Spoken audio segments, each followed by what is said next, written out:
Los criminólogos dicen que no existe el crimen perfecto. Lo que existe es el crimen mal investigado.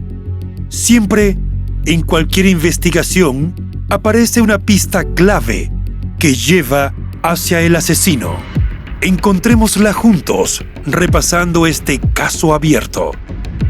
Hola a todos, mi nombre es León, y en cada video repasaremos todos los detalles de los más terribles casos criminales.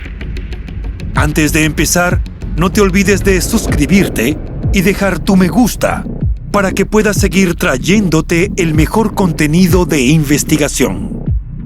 Recuerda también activar la campanita, ya que estaré subiendo videos 3 veces a la semana. Empecemos. El caso de Jorge Matute Jones.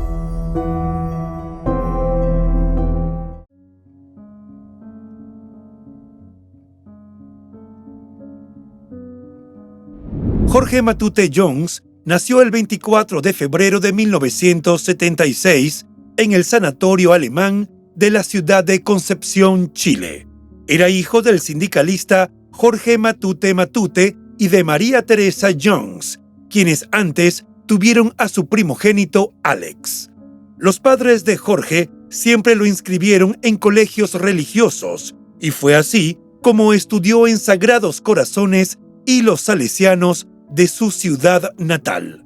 A Jorge le gustaba la música y estando en los Salesianos, en 1993 formó la banda musical Reacción en Cadena, junto a sus compañeros Marcelo Sepúlveda y Gerardo Ignacio Roa Navarrete.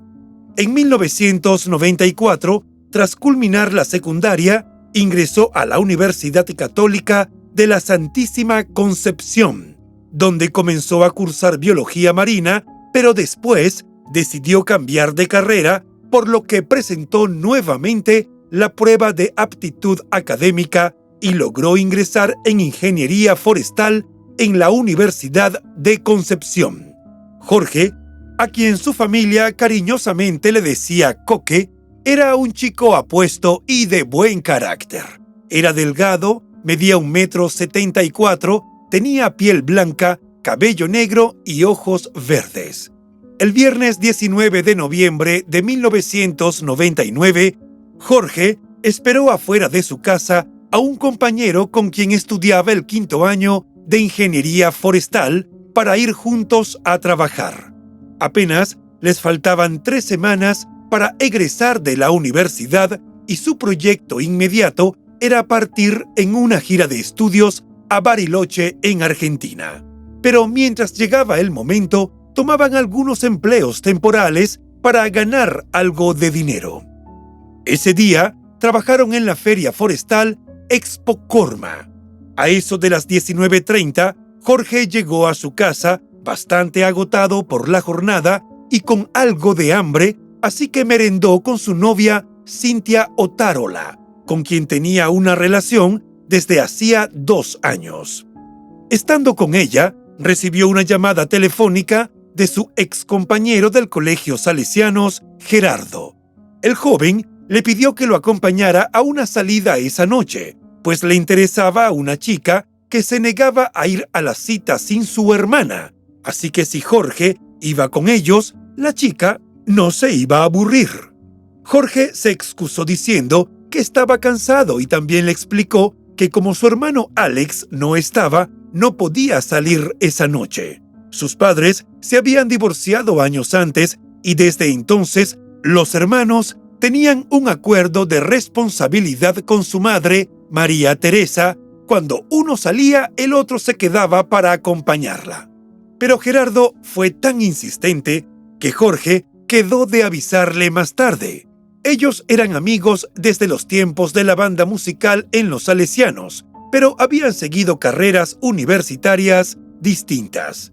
Finalmente, Jorge aceptó salir esa noche, pues una amiga de su madre se iba a quedar en la casa con ella. Sin embargo, él no se atrevió a decirle a su novia Cintia cuáles eran los planes y se inventó una historia. Le explicó que iría con Gerardo a visitar a un amigo que acababa de ser padre. Tras dejar a Cynthia en la parada del autobús, Jorge regresó a su casa, ubicada en el sector Spring Hill, en la ciudad de San Pedro de la Paz, y se vistió con ropa casual. Cuando su amigo lo fue a buscar en el Daewoo Taiko de su mamá, alrededor de las 23:30 horas, Jorge se despidió de María Teresa diciéndole que volvería pronto. Ella le dio 1,500 pesos, le pidió que se cuidara y que volviera temprano. Gerardo tomó rumbo hacia Concepción y lo primero que hizo fue buscar un cajero automático. Llevaba consigo la tarjeta del banco de su madre y retiró 6,000 pesos en un cajero. Regresó al vehículo, avanzaron unos metros y se detuvieron a comprar una botella de pisco y gaseosa, entre otras cosas. Finalmente, se dirigieron al departamento de las hermanas Maldonado, una de las cuales era el interés romántico de Gerardo. Luego de conversar un rato en la casa de las chicas, cerca de la 1 de la madrugada, los jóvenes decidieron ir a bailar a la Cucaracha, la discoteca de moda en ese momento, que estaba situada en el camino al aeropuerto Carriel Sur. Al llegar al estacionamiento del local, decidieron quedarse dentro del auto para tomar unos tragos del licor que habían comprado. Esa era una costumbre muy frecuente en esa época, especialmente entre estudiantes que siempre andaban cortos de dinero. Media hora después se bajaron y antes de entrar, Gerardo dejó la botella de licor que tenían a medio consumir escondida detrás de la rueda delantera de su vehículo. Mientras las jóvenes pagaron sin problemas sus entradas, que costaban 4,000 pesos, equivalentes a $5 americanos al cambio actual, entre los dos amigos vaciaron todo el contenido de sus bolsillos y reunieron hasta la última moneda que les quedaba para poder ingresar al local. Una vez adentro del establecimiento, las chicas invitaron los tragos, que eran bastante económicos, algo que atraía mucha gente al sitio nocturno. En el local eran común la realización de eventos y, de hecho, esa noche hubo dos, uno detrás de otro. El primero de ellos fue un desfile de modas organizado por una joven egresada de diseño de vestuario. Asistieron unas 100 personas, todas con tarjetas de invitación, y se marcharon a la medianoche. Una vez que culminó el desfile, comenzó una fiesta techno organizada por el programa Máquina Dance de Radio Tiempo, en la cual participaron 3 DJs contratados por la emisora, lo que hizo que en el local coincidiera un público muy diverso. Jorge y sus amigos andaban en su mundo y solo querían diversión. Él comenzó a bailar con María Paz Maldonado, de 23 años, quien era estudiante de psicología, y Gerardo con María José Maldonado, de 21 años, y estudiante de medicina de la Universidad de Concepción. A eso de las 2:15, sin recursos para seguir comprando tragos dentro de la discoteca, salieron a beber algo del licor que les quedaba en el auto. Un poco antes de las 3, volvieron a ingresar, pero en ese momento María Paz se encontró con otro joven, Andrés Mela, y no volvió a ver a Jorge. Por su parte, Jorge lucía descontento en un momento que se encontró con Gerardo en el baño y en una conversación sincera entre amigos le dijo que no estaba interesado en María Paz. Una vez que las cosas quedaron claras y liberado del compromiso de distraer a una de las hermanas, Jorge regresó a la pista de baile.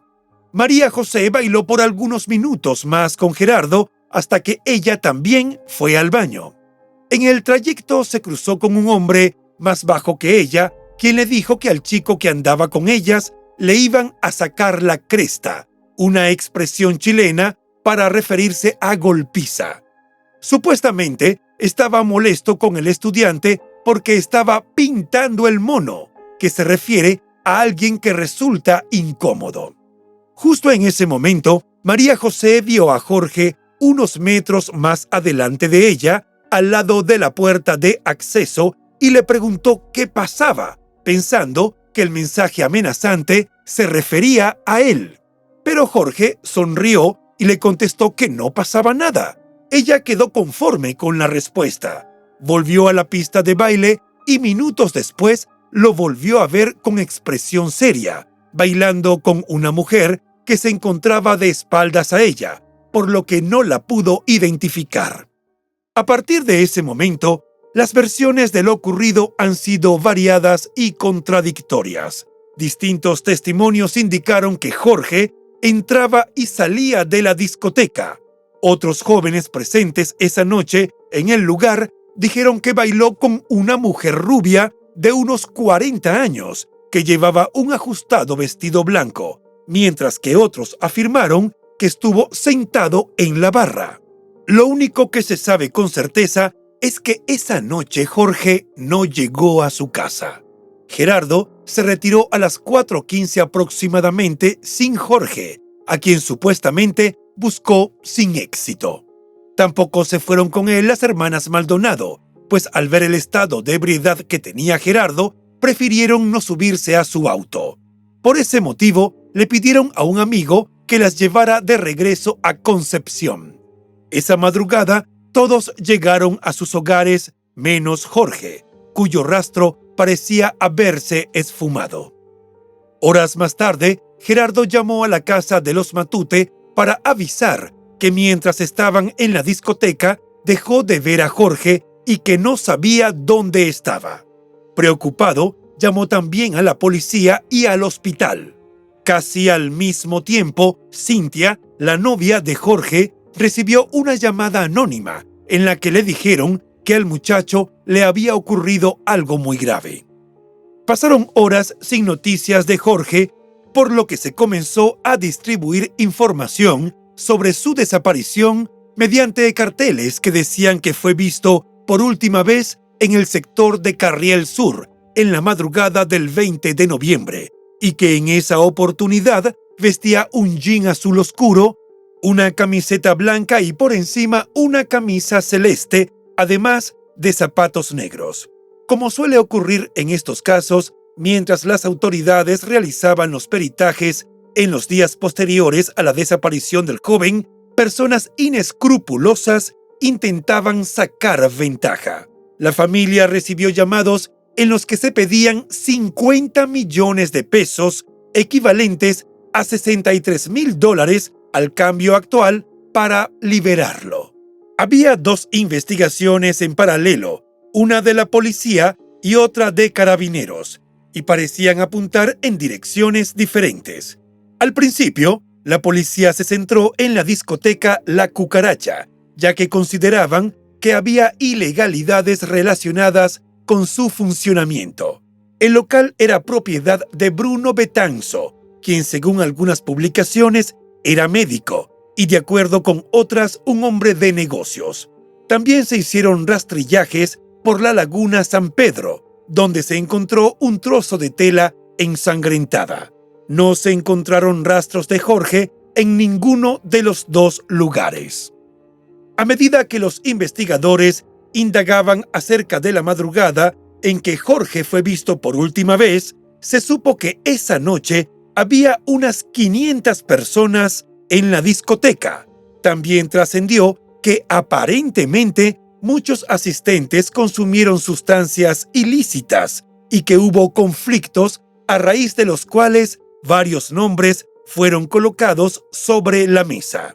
Destacó una discusión de Luis Cifuentes, conocido como El Mota, con su novia y con otro sujeto, lo que causó que los guardias de la discoteca lo expulsaran.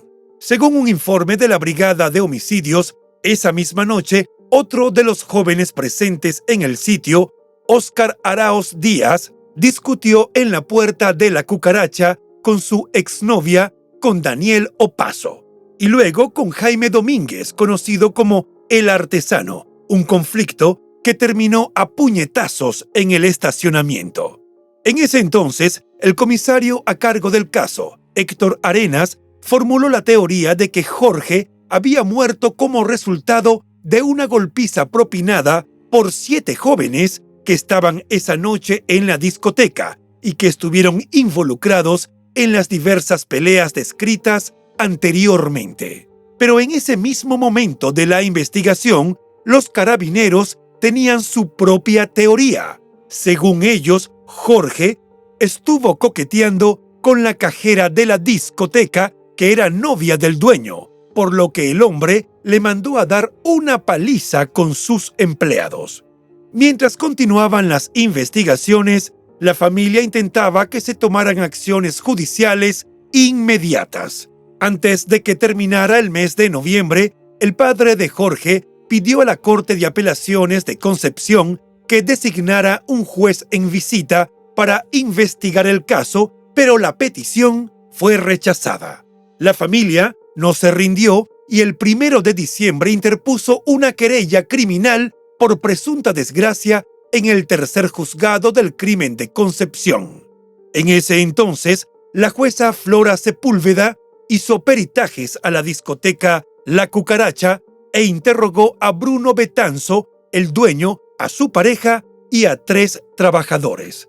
Tras estas entrevistas, en enero de 2000, la investigación del caso se redefinió como secuestro y obstrucción a la justicia.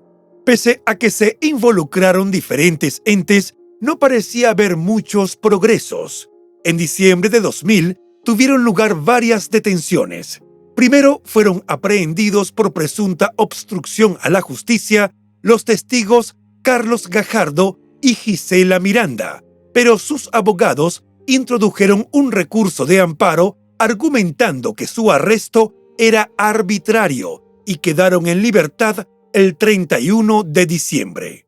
Apenas salieron estos 2 sospechosos, el 1 de enero de 2001 fueron detenidas otras 7 personas como resultado de las pesquisas adelantadas por un equipo de la Policía de Investigaciones de Chile.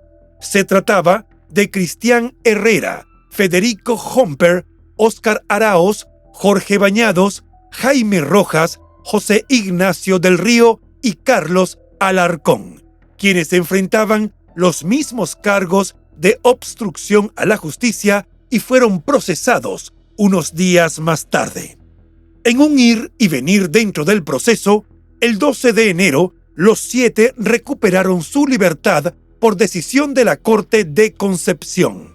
El 30 del mismo mes, la Corte Suprema revocó la medida tras una apelación de la familia Matute Jones y del Consejo de Defensa de Estado, que se había hecho parte de la querella criminal. Sin embargo, los jóvenes obtuvieron la libertad provisional en febrero de 2001.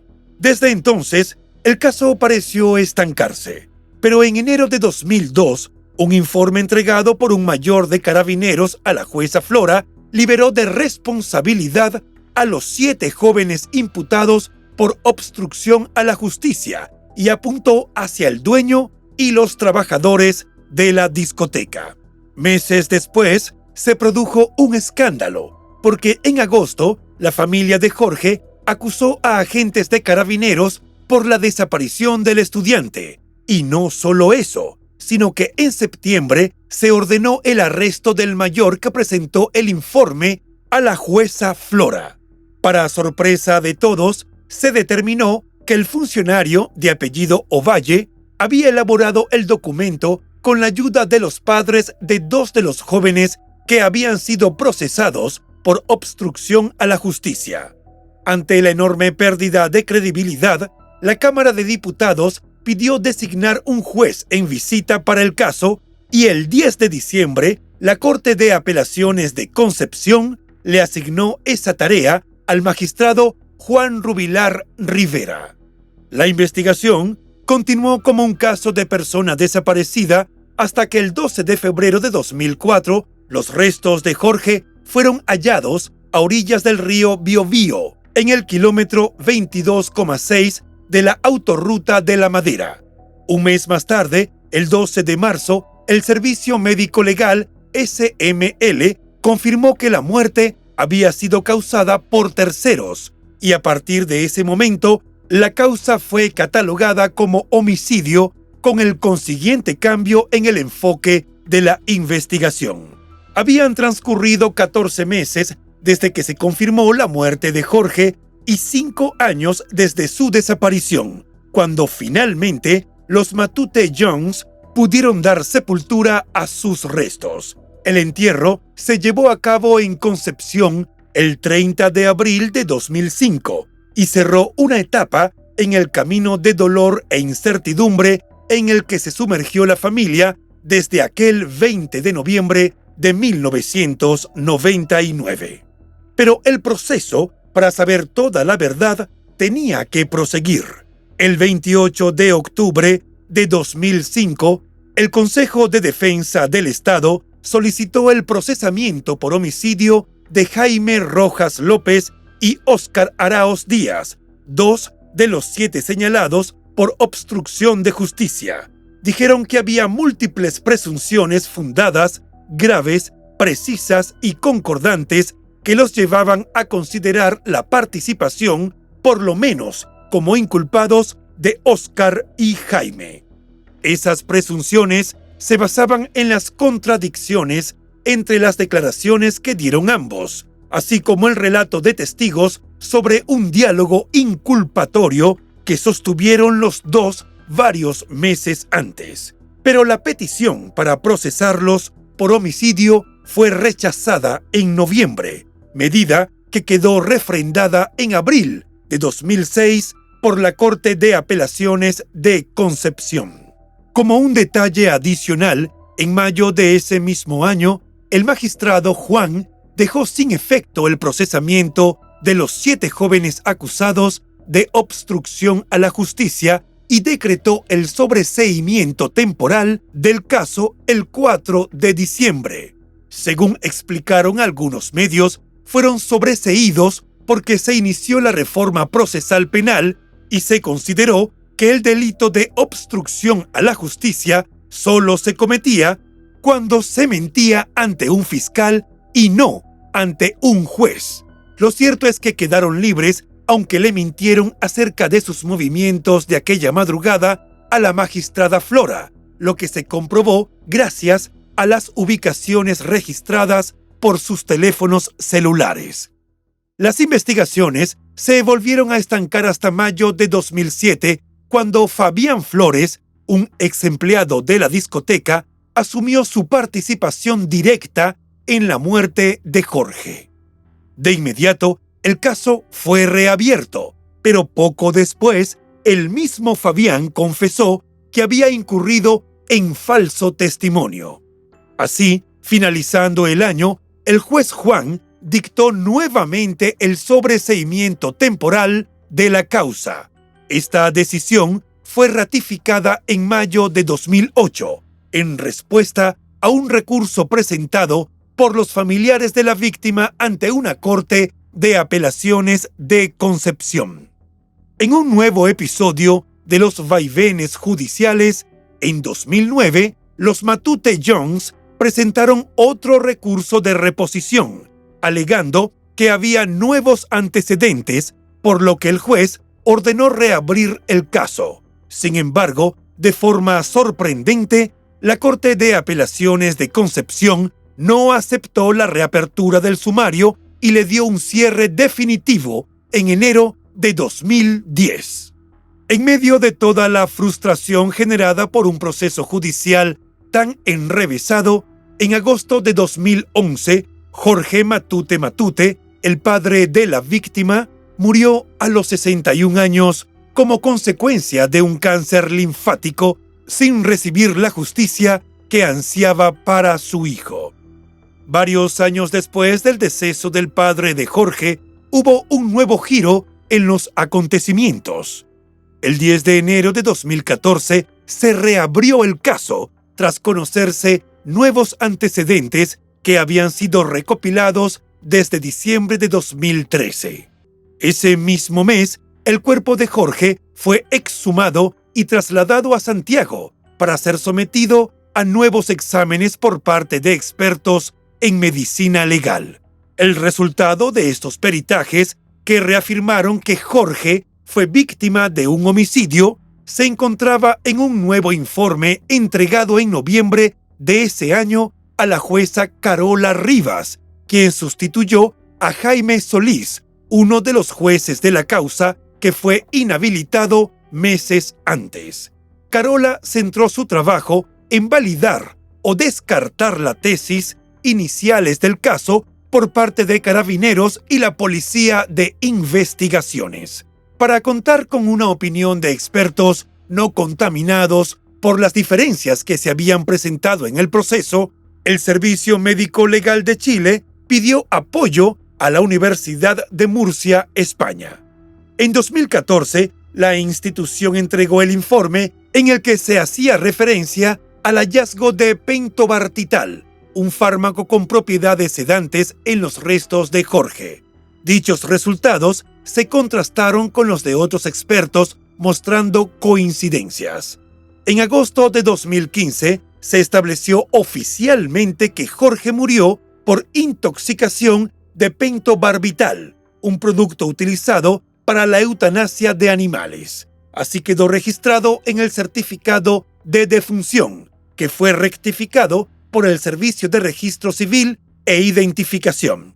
Frente a esos resultados científicos, las autoridades reorganizaron los relatos de los testigos y la investigación fue reorientada con base en la causa de su muerte. En esta nueva etapa, prestaron declaración 105 personas, entre asistentes a la discoteca, amigos de Jorge, personal de la cucaracha e incluso 10 detectives y 17 carabineros. La jueza interrogó a todos los policías que realizaron la investigación y encontró irregularidades por doquier, entre las que identificó hechos falsos, graves, descoordinaciones, contradicciones, conflictos internos y restricciones en el flujo de información entre las distintas instituciones involucradas en las averiguaciones. La teoría de Carabineros sobre la agresión del dueño de la discoteca y su personal por un asunto de celos se basaba en un único testigo, Marco González, quien fue sometido a un examen psicológico y se determinó que era un mentiroso patológico y que falseaba información. A esto se sumó que en octubre de 2015 se encontraron en los abrigos usados por los guardias del local nocturno en la fecha de la desaparición restos de papel higiénico y boletos de entrada a la discoteca con manchas de sangre, pero las pericias descartaron que hubiera restos orgánicos y ADN de Jorge. Paralelamente, los análisis del Servicio de Medicina Legal descartaron que los restos de la víctima presentaran huesos rotos, lo que también contradecía la teoría de la supuesta golpiza. Este resultado dejaba en evidencia el pésimo manejo del caso tanto por la policía como por Carabineros, ya que los dos investigaban como culpables a unas personas que supuestamente habían agredido físicamente a Jorge. Así llegó 2016, año en que la jueza Carola hizo varios careos con 18 nuevos testigos y probables imputados que estuvieron en la discoteca la noche en que Jorge desapareció. La idea era determinar quién de las personas citadas le pudo haber suministrado el pentobarbital. Entre los interrogados estaba el exdueño de la cucaracha, Bruno, junto a su pareja de entonces, Carmen, pero no fueron arrestados. Quienes quedaron detenidos por presentar declaraciones incongruentes fueron Cristian Montes, guardia de la discoteca, y su pareja, Cherry Ruiz. La jueza dijo que declarar información falsa en medio del proceso desviaba la investigación, pero 2 días después fueron dejados en libertad, aunque quedaron bajo indagación, al igual que muchos de los 18 citados. En 2017, la magistrada Carola informó nuevos detalles del caso que resultaron sorprendentes. Dijo que Cristian, el exguardia del establecimiento, y Cherry eran los principales sospechosos y que Jorge probablemente fue envenenado con pentobarbital para que pudiera ser abusado sexualmente en la fiesta tecno de esa noche en la discoteca.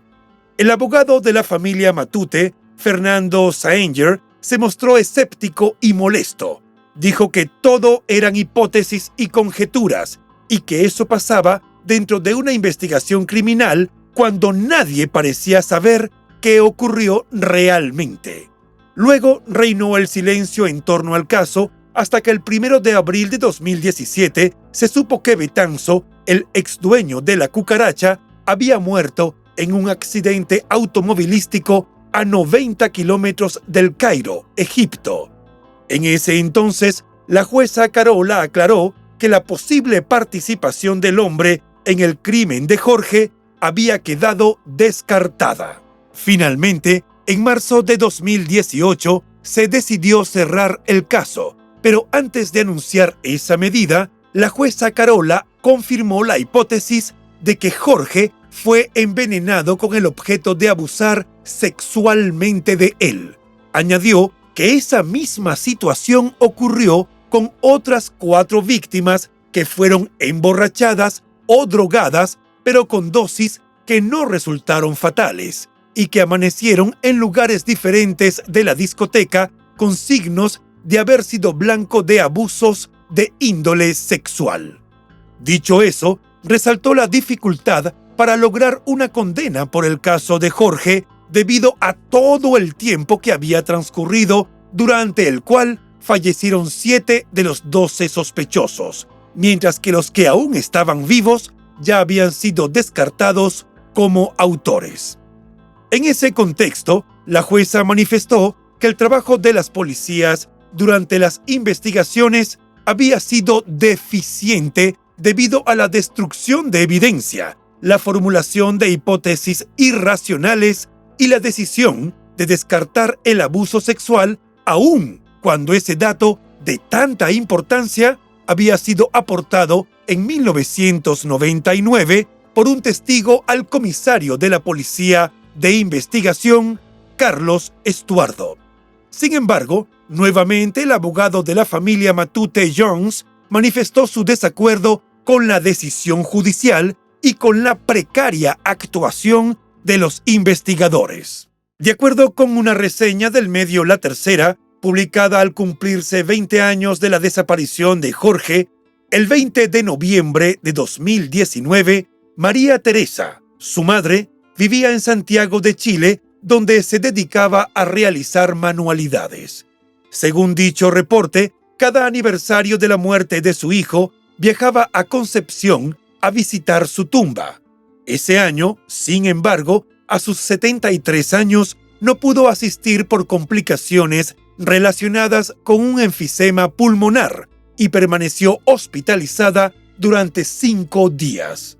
Para ese momento, seguía esperando justicia por la muerte de su hijo. Dijo que no confiaba en la versión de la magistrada Rivas y que seguiría buscando la verdad de lo que le sucedió a Jorge aquella noche de fiesta. Según el medio, al igual que su madre, Alex Matute, hermano mayor de Jorge y abogado de profesión, estaba viviendo en Santiago junto a su familia. Cada 20 de noviembre se reunía con María Teresa para visitar la tumba. A pesar del tiempo transcurrido, dijo que no había perdido la esperanza de que su hermano menor reciba justicia. En marzo de 2023, la Televisión Nacional de Chile estrenó un documental que recoge entrevistas con los principales investigadores de la PDI, Carabineros y la magistrada Carola Rivas. En el video, una vez más, la madre de Jorge y su hermano aseguraron que, aunque debilitada, la esperanza de encontrar justicia seguía viviendo en ellos.